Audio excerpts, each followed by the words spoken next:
ఊసరవెల్లి రంగులు మారుస్తుందని అంటూ ఉంటారు. కానీ గుజరాత్‌కు చెందిన ఈ భరత్ సింగ్ వక్లా మాత్రం ఆ సామెతకు ఒక కొత్త అర్థాన్ని చెప్పారు.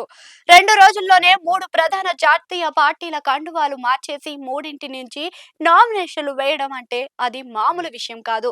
Guinness book of world records వారు కూడా ఈయన జోరును చూసి ఆశ్చర్యపోయేలా ఉంది.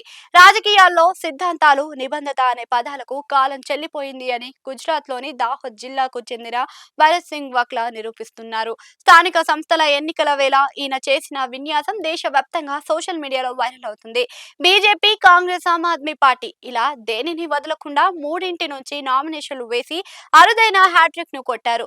అసలు ఈ మహా నాయకుడు వెనక ఉన్న కథ ఏమిటంటే దాహోద్లోని పైపెరో స్థానం నుంచి పోటీ చేయాలనుకున్న భరత్ సింగ్ ఏ పార్టీ టికెట్ ఇస్తుందో అని ఎదురు చూడకుండా అన్ని పార్టీల నుంచి నామినేషన్లు దాఖలు చేశారు. మొదటి రోజు ఒక పార్టీ కండువను కప్పుకొని నామినేషన్ వేశారు. ఇక రెండవ రోజు ఉదయం మరో పార్టీ, సాయంత్రం ఇంకో పార్టీ నుంచి కూడా సెట్ పేపర్లు దాఖలు చేసి అధికారంలోనే షాక్ కి గురి చేశారు.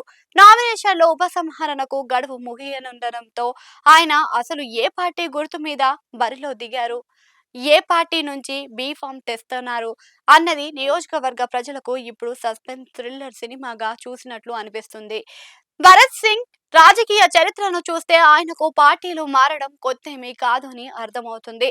2017లో కాంగ్రెస్ తరపున పోటీ చేసి ఓడిపోయారు. 2022లో ఆమ్ ఆద్మీ పార్టీలో చేరి మళ్ళీ పోటీ చేశారు. కానీ అప్పుడు కూడా అదృష్టం కలిసి రాలేదు. బహుశా ఈసారి ఎలాగైనా గెలవాలనే పంతంలో లేదు అంటే ఏ పార్టీ అధికారంలోకి వస్తే ఆ పార్టీలోకి వెళ్ళొచ్చు అనే ముందు చూపుతోనో ఈ ట్రిపుల్ నామినేషన్ స్ట్రాటజీని అనుసరిస్తున్నట్లుగా కనిపిస్తుంది.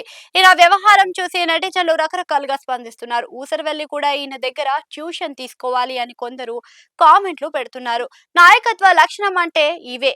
ఏ పార్టీ వచ్చినా రెడీగా ఉండాలి అని మరికొందరు పాజిటివ్ రెస్పాండ్ అవుతున్నారు. చాలా మంది వ్యంగ్యంగా వ్యాఖ్యానిస్తూ ఉన్నారు. 3 పార్టీల కార్యకర్తలు కూడా తమ అభ్యర్థి ఎవరో తెలియక తలలు పట్టుకోవాలనుకుంటున్నారు. రాజకీయాల అవకాశవాదం ఏ స్థాయికి చేరుకుందో చెప్పడానికి భరత్ సింగ్ వక్లా ఒక ఉదాహరణ. ఎన్నికల్లో గెలవడం ముఖ్యం, కానీ ఇలాంటి చర్యల వల్ల ప్రజల్లో ఉన్న కనీస గౌరవం కూడా పోయే ప్రమాదం ఉంది.